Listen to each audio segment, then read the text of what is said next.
बिस्मिल्लाहिर्रहमानिर्रहीम। अस्सलामुअलैकुम dear student. आज के लेक्चर के अंदर हम बात करेंगे गूट या गोटी अर्थराइटिस।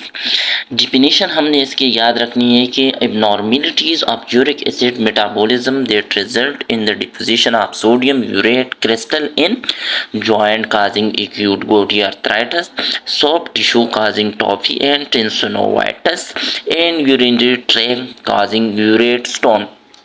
सिंपल के गोट अर्थराइटिस ऐसी कंडीशन है जिसके अंदर इनिशियली हाइपर यूरिसीमिया और लेटर हाइपर यूरिसीमिया की वजह से यूरिक एसिड की डिपोजिशन जॉइंट्स के अंदर हो जाती है। इसके अलावा सॉफ्ट टिश्यू के अंदर हो जाती है और यूरिनरी ट्रैक्ट के अंदर यूरेट के स्टोन बन जाते हैं। उसको हम कहते हैं दिस इज कॉल्ड गोटी arthritis. The disease is 9 times more common in men as compared to women. Peak age is 45 years. अगर हम बात करते हैं एपिडेमियोलॉजी की थोड़ी सी, तो ये मोर कॉमन बीमारी है किसके अंदर, मेन के अंदर एज कंपेयर टू फीमेल, और पीक जो एज है वो इसका है 45 ईयर। अब अगर हम बात करते हैं इसके प्रीसिपिटेटिंग फैक्टर की, तो factor which predisposing to hyper calcemia and gout, वो कौन कौन से फैक्टर है, dimensional excretion of uric acid, इसके अलावा renal failure, drugs specially diuretics and pyrazinamide, low dose of aspirin, lead poisoning, hyper parathyroidism, इसके अलावा माइक्सिडीमा, क्योंकि माइक्सिडीमा भी हम severe form of hyper parathyroidism को कहते हैं। इसके अलावा down syndrome, lactic acidosis, alcohol, exercise, starvation, vomiting, toxemia in pregnancy, type 1 glycogen storage disease, unidentified inherited defect. तो ये वो फैक्टर है जिसको हम कहते हैं कि प्रीसिपिटेटिंग और प्री डिस्पोजिंग फैक्टर पर हाइपर यूरिसीमिया एंड गोट। अगर हम बात करते हैं इसके क्लिनिकल फीचर की, तो एक्यूट गोटी अर्थराइटिस के अंदर ये मेल के अंदर होता है, especially at the age of 45 year. Usually after 20-30 year of sustain hyperuricemia, means कि इनिशियली 20 से 30 साल उनको सस्टेन हाइपर यूरिसीमिया होता है। अगर हम इसके साइन एंड सिम्टम के अंदर बात करते हैं, क्योंकि इन्फ्लेमेटरी डिसऑर्डर है तो इन्फ्लेमेशन के साइन एंड सिम्टम हमें मिलते हैं, लेकिन इन्फ्लेमेशन सडन इन ऑनसेट होता है, सीवियर पेन और टेंडरनेस होती है उसके अंदर, और जो जॉइंट होते हैं वो hot, red, swollen with shiny overlying skin and dilated when, ये हमें मिलता है।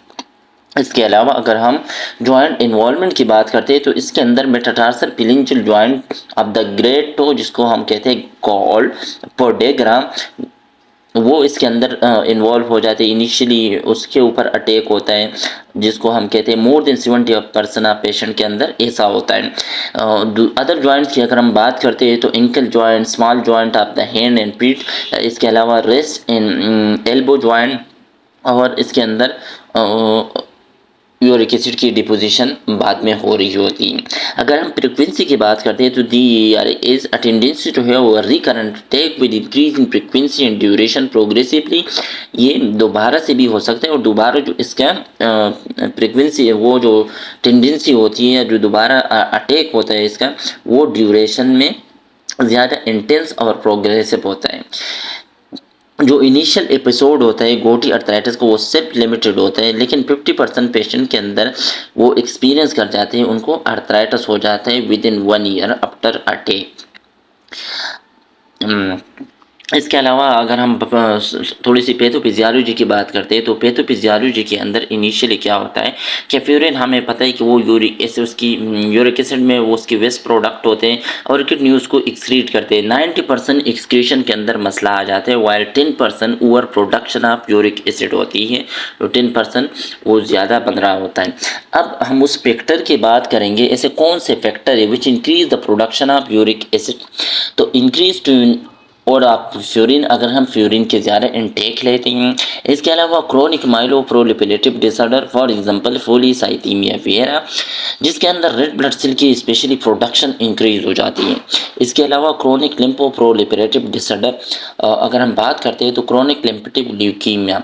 इसके अलावा सोरियासिस, सीवियर एक्सप्लोरेटिव डिजीज़ के अंदर भी यूरिक एसिड की प्रोडक्शन इंक्रीज़ हो जाती है। इसके अलावा कुछ एंजाइम है जिसकी वजह से भी यूरिक एसिड की प्रोडक्शन इंक्रीज़ हो जाती है। For example hypoxanthine guanine phosphoribosyl transferase deficiency. इसके अलावा फास्फोराइबोसोल फास्फोराइलेट सिंथेसिस और एक्टिविटी।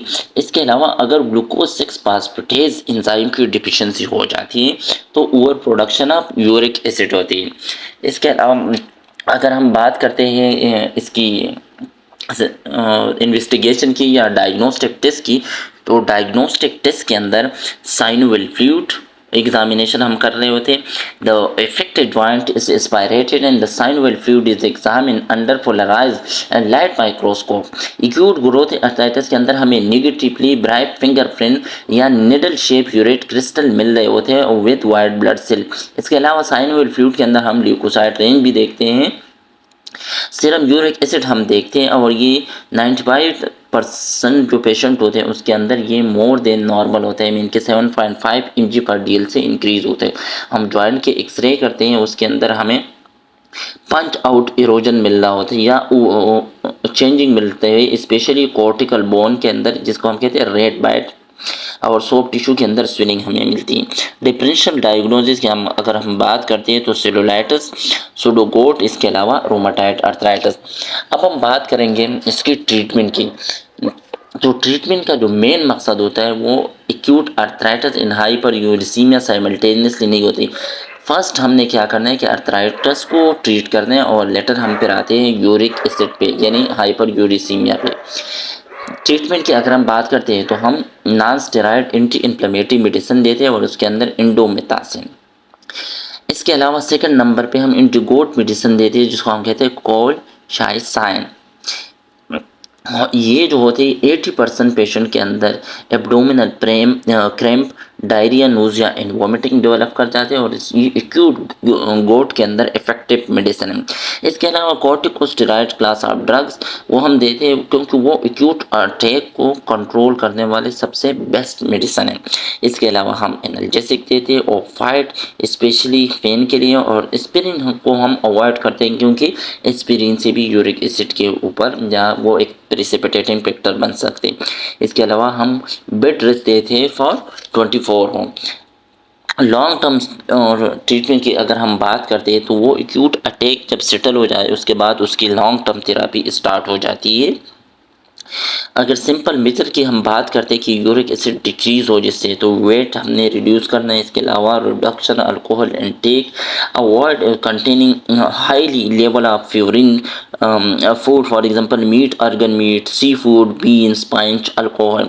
इसके अलावा गुड फ्लूइड इनटेक हमें लेना चाहिए। Withdrawal drugs such as thyroid, loop diuretics in low dose spirit. Sign होते हैं इसके अंदर, एक को हम कहते हैं टॉफी एंड फोडेग्रा।